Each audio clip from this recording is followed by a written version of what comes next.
Lazy tunga hin o tung leng va bang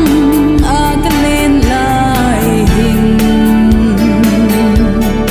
ei sulung sing ding hep na aha nung le ma chem le thal ai he me ka ding in ni tin nin lung mong le la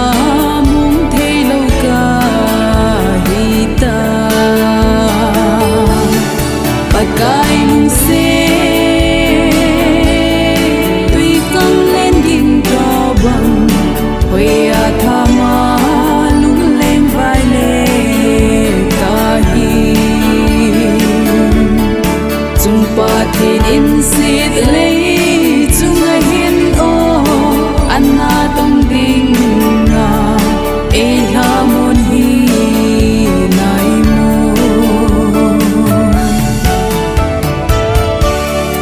nitin in hep na me busing in e zin kun zing zong le pakai hat nan e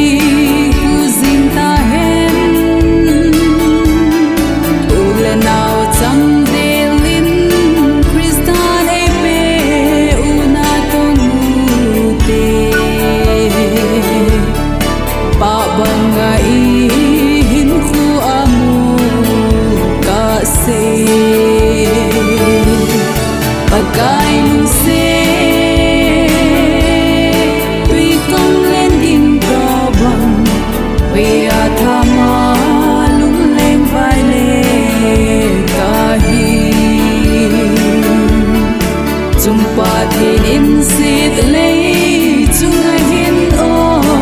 anna tong ding na e la mon hi nai mo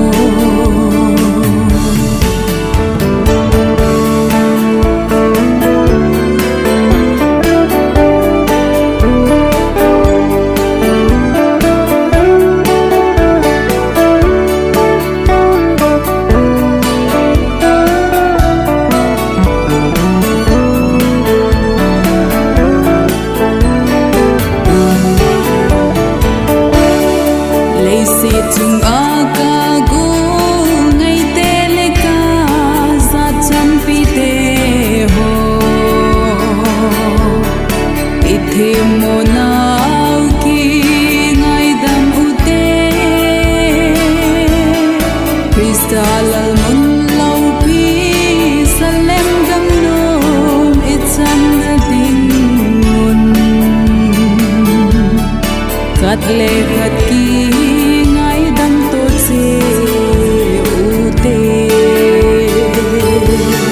pagkain se